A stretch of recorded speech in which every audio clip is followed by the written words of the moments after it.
final episode of Loud Cry, episode 8. And me and Jay Philip is going to try and show you the geopolitics next to the prophetic timeline. Not to do time setting, but just to show you how far the mind control program has developed up to now, so you can see how serious it is. So me and Philip has tried to clear the fog for you, the cognitive dissonance up to now. We showed you, we explained to you what is mind control. We showed you the examples of Auschwitz, 9/11, COVID, mRNA, so that you can see that they lie about everything. And what you see in mainstream media is not really the truth. So what we are going to show you now should not shock you by now. If you followed the program, then by now you should be ready to receive this message and to understand that they've also mind controlled the entire prophetic timeline as well. So, Philip, welcome to episode 8, the final one of Loud Cry, and thank you so much for all your patience and your incredible research and input. Welcome. Thank you very much. My pleasure. Right, so Philip is going to start. He's going to do the first part, and then I'll just chip in and do the prophetic timeline according to Matthew 24 for you. Okay, so good. Great to be here. We'll come at this from very different perspectives. Correct. I have to confess I'm kind of in the dark. I can't say that I'm sure about anything, and I don't think that anybody. The more you know, the more you're sure that you don't know. Correct. It looks like, to me, the world is in a period of enormous change. I don't want to say upheaval, because that's kind of got too much of a negative spin, and I don't even know enough to know that things are going to be that negative. Yeah. Things could be quite positive. It really depends. I remember reading a book by Dr. John Coleman, who's a great source. I think you know Yes. Dr. Coleman. Yes. And he wrote a book on the Committee of 300. Correct. And something stuck with me, and it kind of dovetailed with my other research, which was that the Committee of 300, which is the inner core of the Committee of 300, is probably maybe at the top of everything. Correct. And the inner core would be, I don't know who they are. I don't think anybody can pretend to know who they are. I will just say that they are most likely heads of very powerful European aristocratic families. There could be maybe 5, I would say. That's just a guess, Yeah. you know? Yeah. And he talks about how in the late 60s, early 70s, the committee had decided that they were going to demolish the Western economy, specifically the US economy. Correct. And the rationale that was given was that the American middle class, if you just let them keep going the way they were going, would pose a threat to the power of the old European aristocracy at some point in the foreseeable future. And therefore they had to be stopped, because I remember the America back in those days. Oh my God, you have a family where, you know, the father works in a factory, the mother stays home, they have a nice house, 2 cars, they go on vacations, they send their kid to college, and then retire early and have a great life and go fishing. And this was a reality. This was the burgeoning American middle class. And then you started to see the decline with the shuttering of the steel mills, and then when they send the offshore, sending the manufacturing down to Mexico and other places around the world. And the rationale was, well, it's just business. It's cheaper for us. We don't have to pay the kind of wages that we pay the union workers in the United States. There was Yes. a sense of a complete amoral lack of responsibility, and this was justified in on all the magazine covers. I remember this jerk Mitt Romney. I don't know if you remember who he was. A horrible, idiotic Mormon senator, Mormon mafia, and I can say that because I was raised in the Mormon church. Like he and his cohorts had like $100 bills in their mouths, and they're like, "Greed is good." This whole Oh, "greed is yeah. good" Sure. era, which justified putting the working class out of work, Sure. which was completely un-American to the core. Time something called the American system of economics, which was dirigistic, which meant the government the government is the only body in a position to coordinate the kinds of projects that need to happen in order to multiply the productive powers of a society. Think of things in terms of nations, states fighting each other. Oh, is America doing this? And here's China doing this. Like there's some like football teams. Correct. Both of these lenses are designed to deceive you. The last 3,000 years, we've had two warring factions, elites. One of them is um, one believes that this life is all there is, that you don't have a soul, and that what you do is you justify to yourself anything you can possibly do in this those soul brothers, the Venetians, right? I tend to agree with him. And so therefore, you know, eh, therefore, whatever you do to secure material advantage in this world, there's no morality, there's no soul. It doesn't matter. Just do whatever you can do. And that's what they're about. Speculators take Yeah. it up until modern times. We're talking about people who make money from speculators. Like Otto von Bismarck, he was the chancellor, the Iron Chancellor, brilliant man, I just want to brilliant say man. Germany, And he said, Germany is just never the good guy. They are well, just there evil. had this sudden explosion in Germany with steel mills and railroads and industry, and Germany started powering ahead at an incredible rate. And the British looking at this and saying, "Oh my God, we're going to be destroyed if Germany continues this way."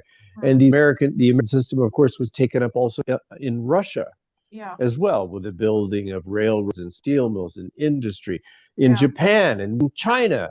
Mm. It's linking the landmass, the entire world. They have a vision of connecting the world with a rail system. Yeah.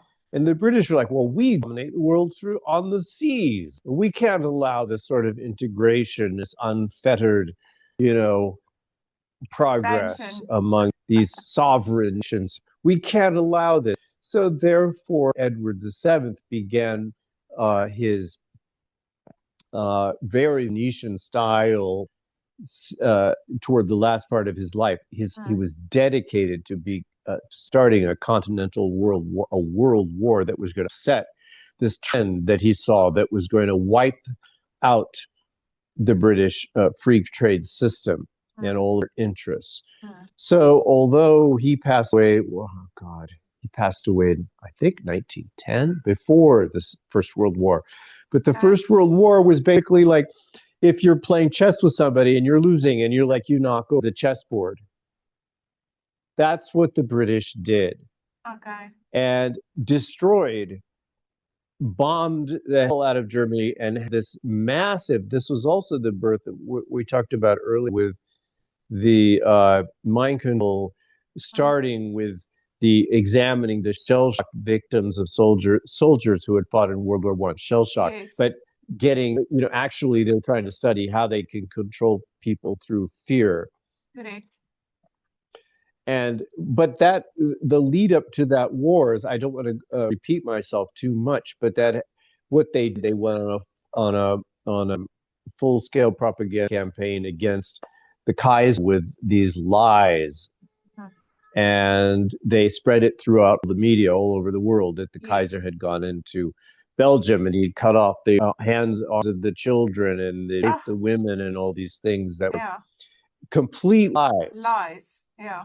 And on the basis of that, they figured out how to control, how to manipulate the opinion, public opinion. And they're And still that was doing that, also of the course. yeah, right. That with Tavistock then succeeded at the time it was called Wellington House, the lie factory. And they figured out manipulative tactics like opinion polling.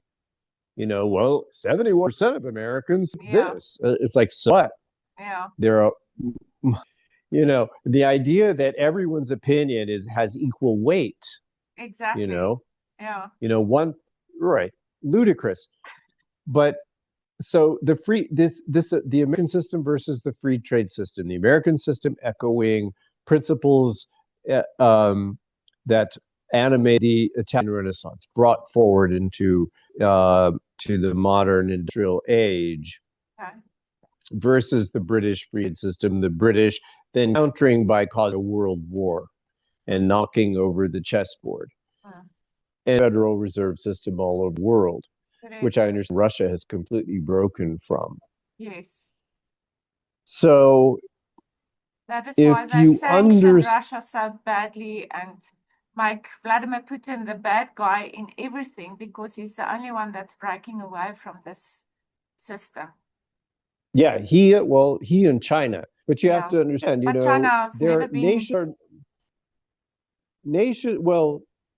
China is not monolithic.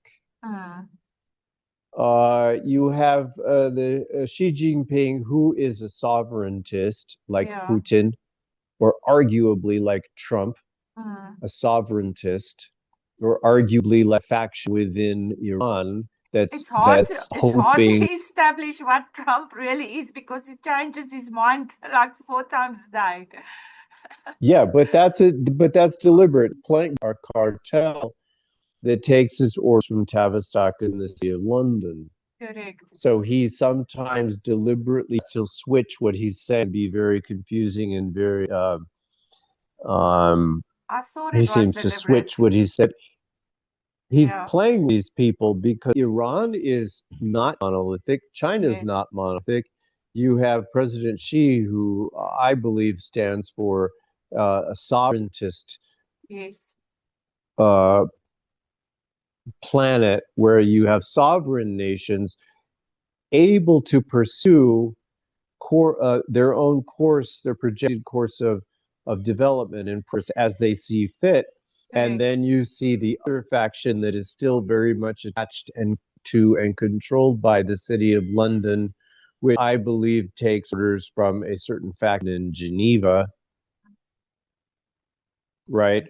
So the British trade system has infiltrated Russia. There's still problems in Russia, Like if you go to university in Moscow or St. Petersburg, there's a very pro-Western strain of scholastics within the Russian educational system. I think it's largely getting purged, but it's still there. Yeah. And I think also in the intelligence services, going back to the very early days of the KGB, there were MI6 infiltrators. They were cooperating at very high levels with this New World Order, one worldists cooperating at a very high level with the KGB very early on. So you all have a threat of that, when Putin is kicking out NGOs and the world like clutching its pearls about, he's clamping down on opposition. No, he's identifying people who are essentially his country as British agents, as British assets. Right, it seems we've lost J. Philip for a moment. He's in Mongolia and I'm in South Africa, so we do have some technical challenges from time to time. So I'm just going to summarize quickly what he clearly said, what he's seeing in geopolitics. Two streams forming. The one stream is saying that we are hackable animals, that we don't have a soul, so they don't take responsibility for any of their actions. This is the lawlessness, the side of humanity that does actually just what they want. They don't conform to any rules. They just rebelling at the moment and creating chaos all over the world. They're filled with greed, as he explained about that guy in the magazine, pushing all the notes in his mouth. It's absolute greed over resources, money. It's as if they cannot get enough. And also, this group wants to take over the sovereignty of other nations. They do not want to allow any nation to have their own sovereignty. Then you have the other stream, which is the group that takes responsibility for their actions, that feels that they have a responsibility towards a higher power, that they have to give an account of what they've done with their lives.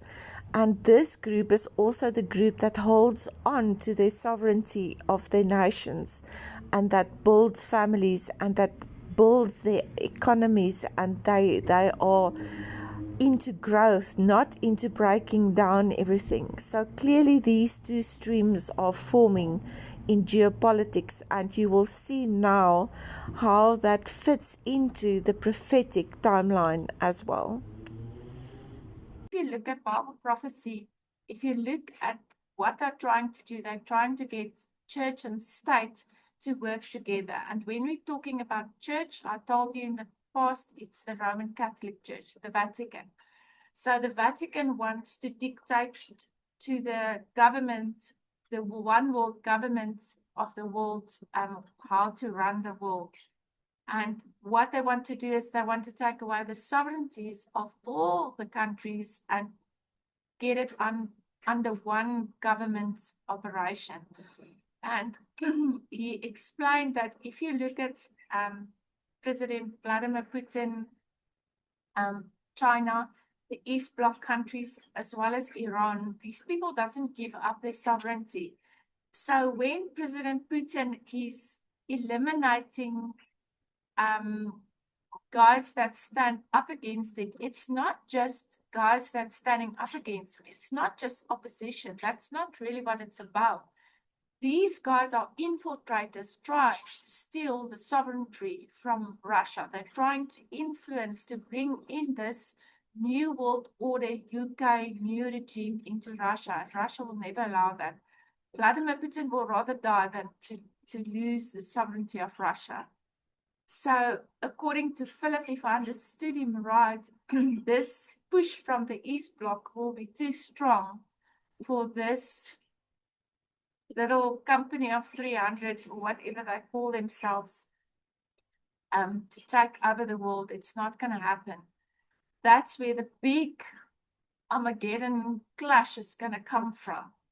So I agree with Philip. I see the same thing happening. So I'm going to tell you now what I saw in prophecy, in Bible prophecy, and how these things actually talk together. So you can see what is happening in the world is definitely leading to this point where they want to take over the world.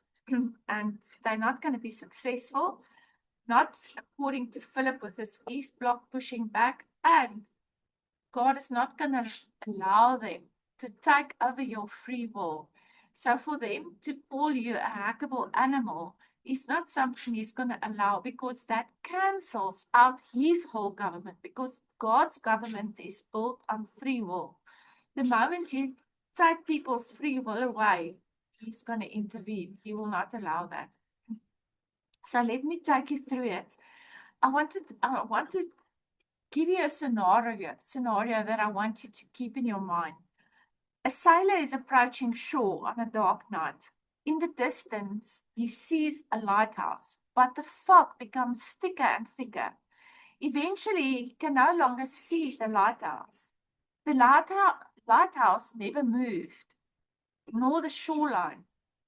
The rocks never moved either. But the only thing that increased was the fog. So everything me and Philip told you about in these 8 programs was we showed you the fog, the wars, the deception, the mind control. This is all things trying to cloud your mind from keeping your focus on the lighthouse. So sometimes the fog seems as if it's taking over the world, but the lighthouse does not disappear. Truth doesn't disappear. It is still rock solid and it's there. So sometimes it simply becomes harder to see because layer after layer of this is between us and reality. But that doesn't mean that the truth has changed or that it doesn't exist anymore. And that's what you must remember. You must keep your eyes on the lighthouse. That is the purpose of this whole Loud Cry podcast. So the danger is not that truth has changed. The danger is that we begin navigating by the fog instead of keeping your eyes on the lighthouse. Don't make decisions on all this mind control, all these wars, all this fear of the reset and the digital IDs and all the numbers and figures and the pandemics. Don't focus on those things. I said this to you right in the beginning. I want you to focus on God, on the lighthouse, on the truth, because that is where your sovereignty lies. That is where your power lies. If you keep your focus on the right thing. So in Matthew 24 and in 2 Timothy, God explains, the disciples ask Jesus, give us some guideline as to what the end time is going to look like just before Jesus' second coming. Now, there are many things we can look up. I only give you a few things. The first thing I want to show you is the love of self and entertainment more than lovers of God. If you look at this FIFA World Cup now, Texas, USA, and Canada, all those stadiums takes more than 70,000 people. I think there's one or two that takes 60,000 and something, but the others are 72,000, 73,000, up to 83,000. It is an incredible amount of people that goes to those entertainment shows, to this World Cup. Now, if we hold a meeting, a Seventh-day Adventist meeting, where we tell the people the truth as it is in the Bible, we're lucky. We are blessed if we get maybe 100 to 500 people. It is very rare that an Adventist meeting will gather more than 500 is a lot. So 100 people. So you can see that the priorities of people worldwide are so skewed. It's so completely off line of what it should be. Our focus should be learning the truth of our salvation.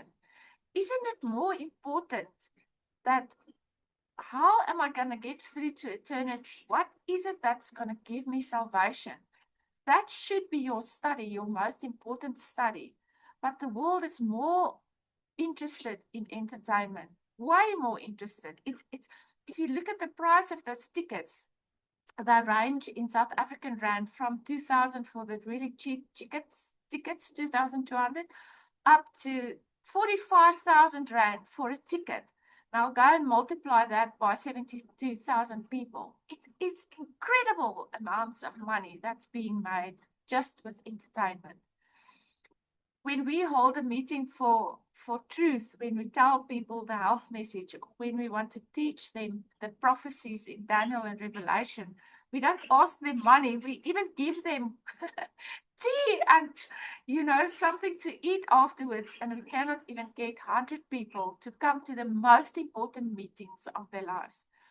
So that's one sign that you can look at to see where we are on this prophetic timeline. Then the moral decay in the world, the normalization of pornography and hypersexualized entertainment, I mean, we all know how bad that is. I saw an ad now in the week on Facebook of a dating site for gay men. And if you look at the guy who's doing the ad, such an attractive man, there's no reason in the world why he cannot have a beautiful woman by his side. And he's very serious in his advertising of this gay dating club. And I just looked at it and I think of all the restrictions that Facebook has put on us who exposes the truth and tell people the truth and telling us about their community standards. But here is a dating site advertising men to call other men for dates on Facebook. So, yeah, the breakdown of the traditional family unit, and you will see how Vladimir Putin is fighting for family. I mean, he wants to put off the internet at night so that they can make babies. It's just too beautiful to see it. He is probably the only leader in the world who's fighting for the family. And if you see all the perks and benefits he gives to people as well in Russia when they enlarge their families, it's just amazing. Rising identity confusion and rejection of biblical morality, increased acceptance of practices once considered immoral. I mean, it's just normal practice now. It's not even sin. It's not even called sin anymore. Rampant lawlessness, violent crime in major cities worldwide. We saw now in the UK, I saw a guy in the week where the police took his head and shoved his chin on the spike fencing, and it ripped out a whole piece of his skin, and I just looked at this and I thought, but you are the law. You're supposed to uphold the law, and here you are just doing exactly the opposite. Human trafficking becoming one of the fastest growing criminal industries, corruption within governments and corporations. It's just, when you put on the news, when you open social media, there's another scandal of corruption, and the amounts is just staggering.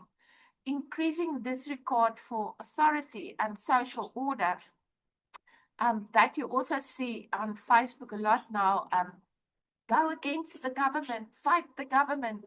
That is not biblical principles. The Bible teaches you to respect your government, to go with leadership, because God is ultimately in control.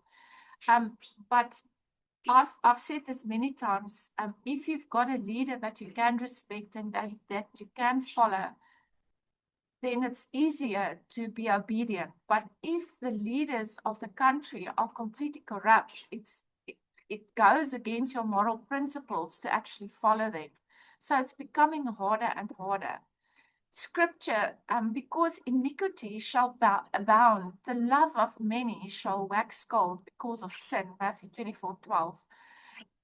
Then the geopolitics and global turmoil, wars and conflict. We've got the Russia-Ukraine conflict that's been going on for a couple of years now, longer than I think World War I. Israel-Hamas war and wider Middle East tension. I mean, there's been wars since I can remember in the Middle East. Ongoing instability involving in Iran, Syria, and Lebanon. Hopefully, there's going to be an agreement now, but it's hard to say with President Trump changing his mind all the time. Growing military buildup between major powers such as the United States and China. You can feel tension building up between the East Bloc and the West Bloc. Re-establishment of Israel. Now, this is very interesting. Israel became a nation again in 1948. Remember, I told you when all the secret societies and all these wars came together with the re-establishing of Israel. This was after nearly 2,000 years. The Bible predicted this. Also, the Bible said that the Jews will move back to Israel. Now, in 1948, when Israel was reestablished as a nation, few could have imagined that millions of Jews would return to the land. Today, Israel contains nearly half of the world's Jewish population, and that population continues to grow. If you're looking at Israel from a prophetic timeline perspective, one of the most interesting demographic developments is that the Jewish population has continued to grow significantly over recent decades, both through natural increased births and immigration, aliyah as they call it.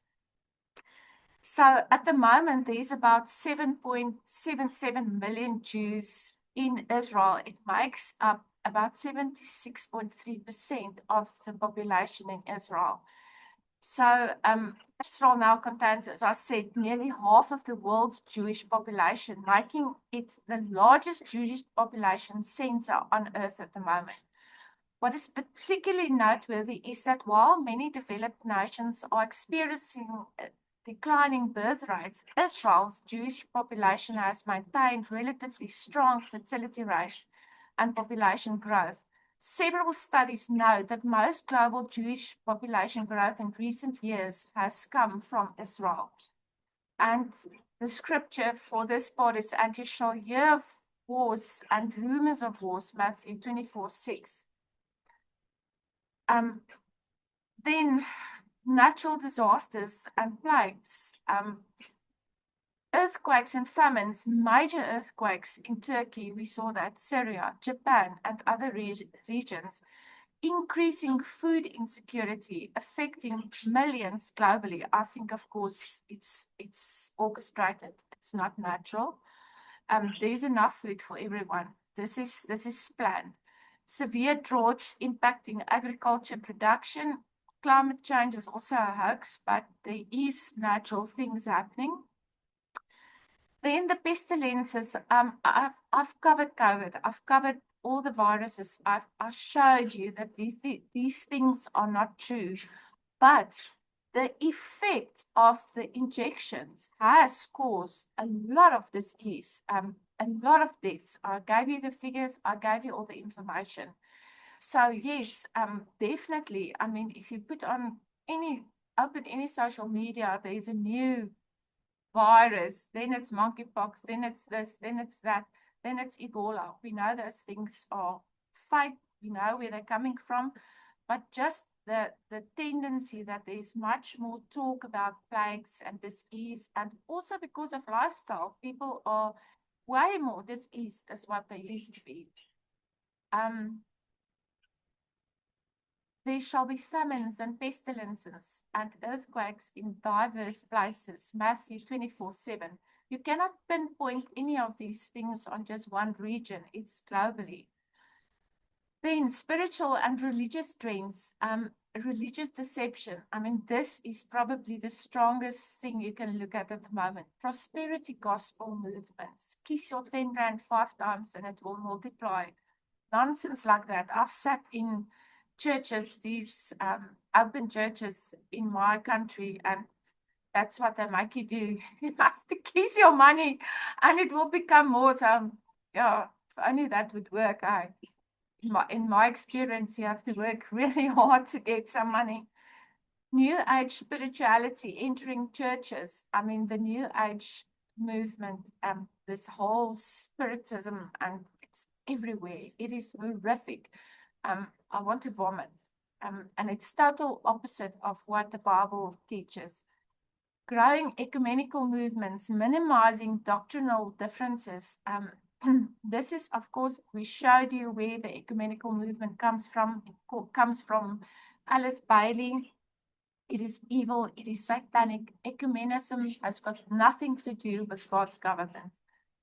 We do not serve the same God. There is only one God, and that is the Creator God. The God in Genesis 1 created everything by only speaking it. He created by his voice. There's no other God. There's one God. You are all for God or you are against God. So I cannot pray with anyone else who prays for another God. There is no such thing as ecumenism. It's nonsense. Artificial intelligence and technology being used to generate spiritual content that might blur truth and error. Yes, I'll get to the technology now because it can also work in our favor. But let's just go to the next part, global evangelism. Now, I'm just looking at our statistics, the Adventist Review, January 2026 version. And it says that the global Seventh-day Adventist Church now has approximately 24 million members worldwide, right? So about one Adventist for every 341 people. But there are one part, you can say about half of the world is on the 96% window, that's Adventist. And then the other 4 billion has only got about 4% of Seventh-day Adventist membership, and that's mostly in the East Blocks. So now I want to bring in the technology, because what the end time, what Jesus said to them is that the gospel of truth will be shared with the entire world, right? Now, this is a tremendous time actually to be alive at the moment, because the gospel can now reach billions through a single digital platform. You know how quickly a meme goes viral or something, an incident goes viral.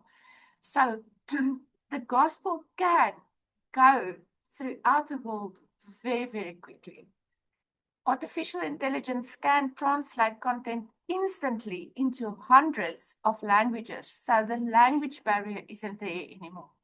Social media allows one message to circle the world in hours. Crises tend to make people more willing to ask spiritual questions. So some of these things, technology is definitely working in our favor. Yes, it can also work against you, but if you use it right, you can spread the message so quickly. That is why the Adventist leadership says, put your testimony on social media, put it on your YouTube, spread it as much as you can, what God did for you, because nothing speaks as loud as a personal testimony. You cannot refute it. You don't need proof of it because it happened in your own life. I have just put my personal testimony on there. Everyone can do that. It's simple and it's easy to do it, and the whole world can see it. If the final warning message is to go to every nation, kindred, tongue, and people, how close are we to the finishing task? So I also want to tell you this. If 5.5 billion people have been injected with this mRNA injection, then there's only a very small number of people left, about 3 billion. And we've just saw now that half of the world has already got the gospel.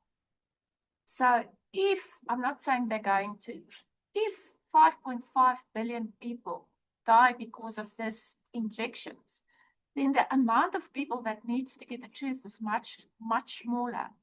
And because of technology, it can happen like this. What I want you to see is that it can come to the end very quickly. That's why God didn't give us a date, why we cannot pinpoint the date. Because he says, when everyone is calm, getting into marriages, working in the fields, when they're not watching and praying, he will come as a thief in the night. And I want you to see how quickly it can happen. I'm not saying it's going to happen like that. So for the first time in human history, technology exists to place a prophetic message before virtually every person on earth within a very short period of time. The conditions described in prophecy are converging faster than at any other point in history. If you cannot see it, then you must be blind. Then celestial and cosmic science. I think you will agree that there's much more attention on the stars and the moons and the suns, and then it's this incident, then there's that happening there. There's a lot more movement in the celestial cosmic science area.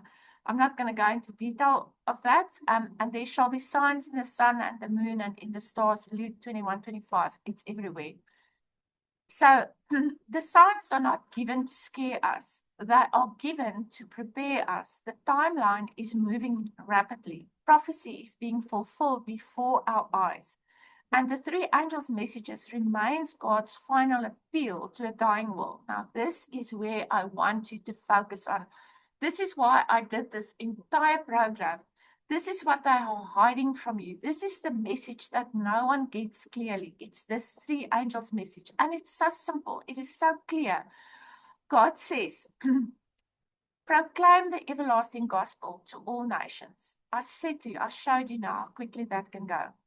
It calls humanity to fear God and give glory to Him, because the hour of His judgment has arrived, and to worship Him as the creator of heaven and earth. That is your keyword, the creator. Who created heaven and earth? That is the God you must worship. No other God. The creator God, because He also created you. Revelation 14, 6 and 7, that's the first angel's message. Do not become intoxicated by the world's counterfeit system of worship.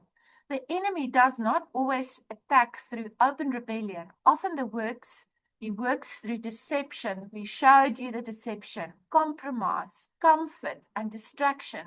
These huge, mega meetings of this FIFA World Cup, that's a distraction.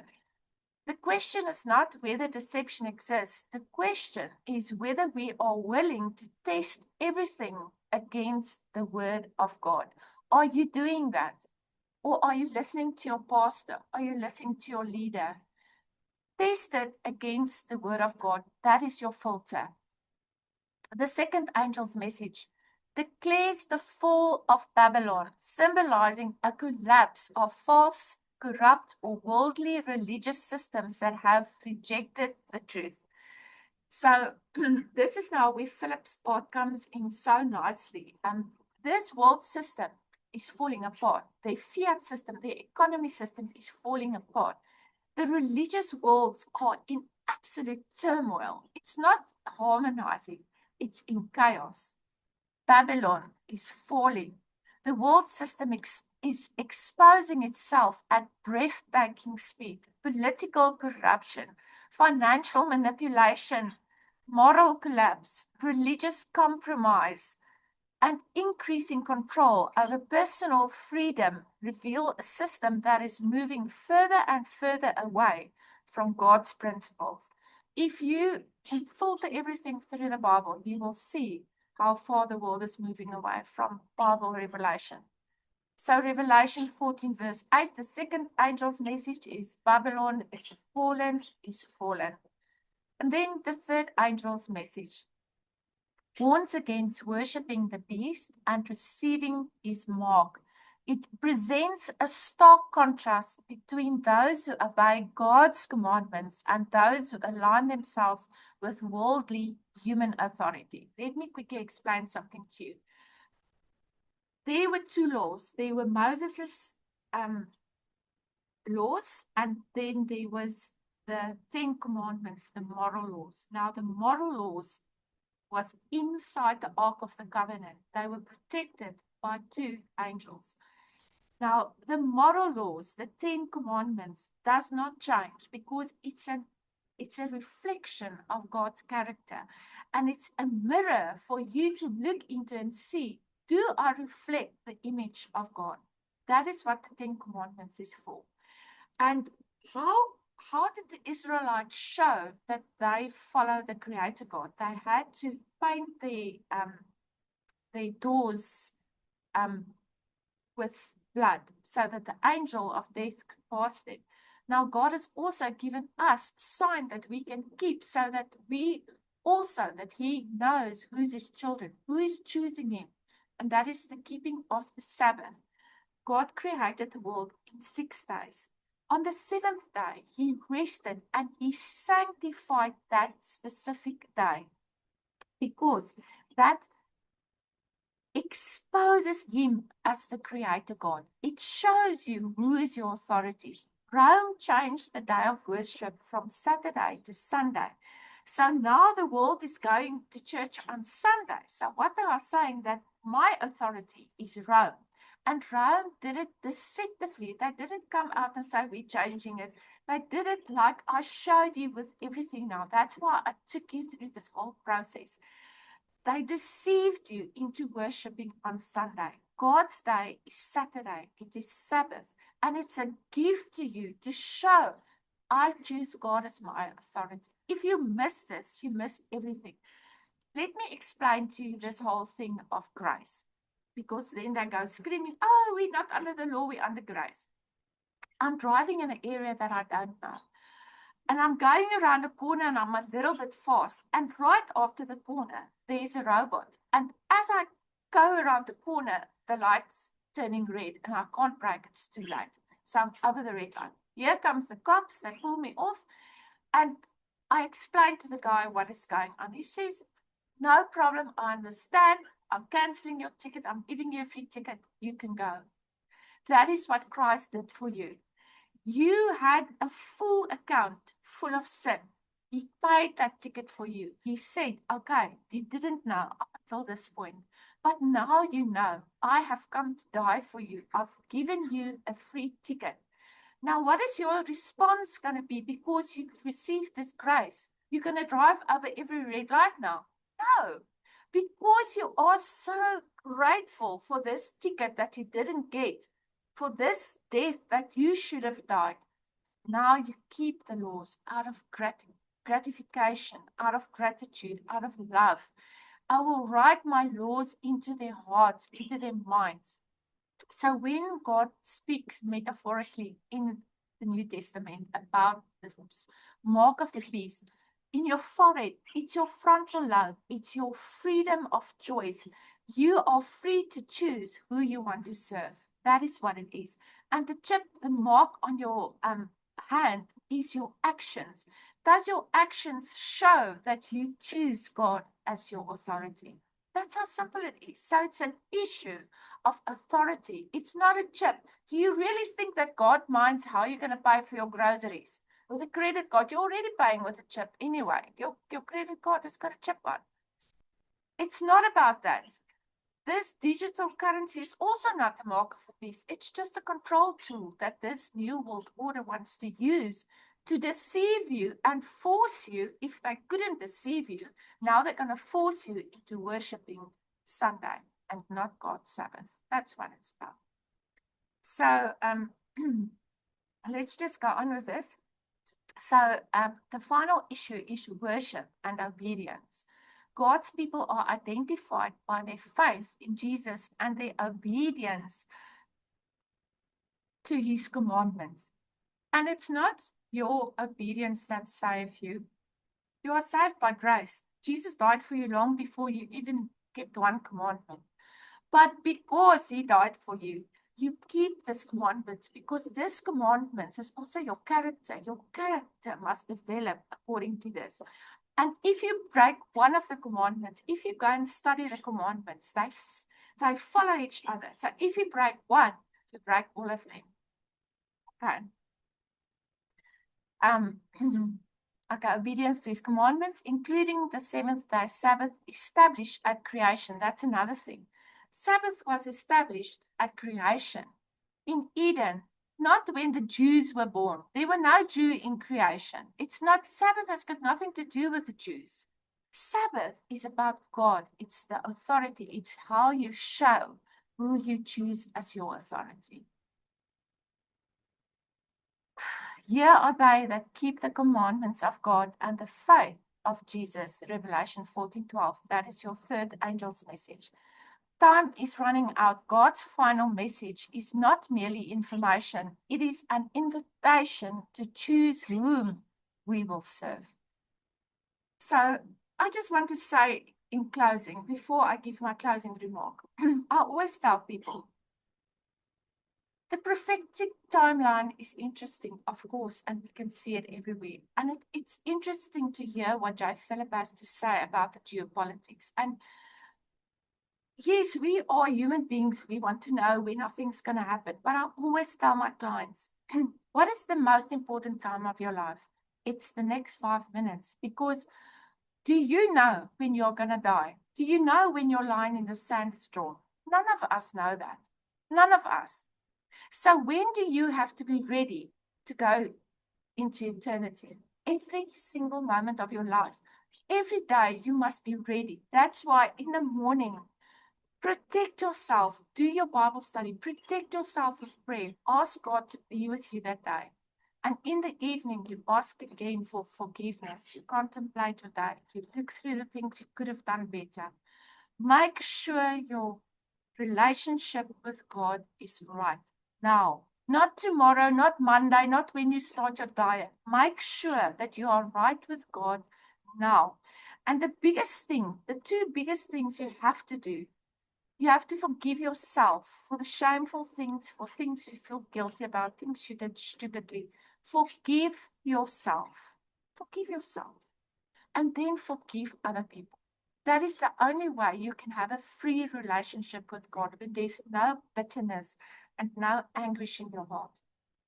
Make your heart clean. Clean out that chamber and give it to God. And you will feel that incredible peace in your life. And you will start enjoying every single day of your life. Doesn't matter where we are in the geopolitics timeline or in the prophetic timeline. It doesn't matter then because you are right with God. When you die, you die. There's no brain work going on. You don't know anything. I'm not going to do the state of the dead now. But when you wake up and you have given your life to Jesus and you have forgiven yourself and other people, when you wake up from your deep sleep, because it's like a deep sleep, then you're going to meet Jesus. It's going to be like there's no time in between. It's like you went to sleep, wake up, here you are, second coming of Jesus.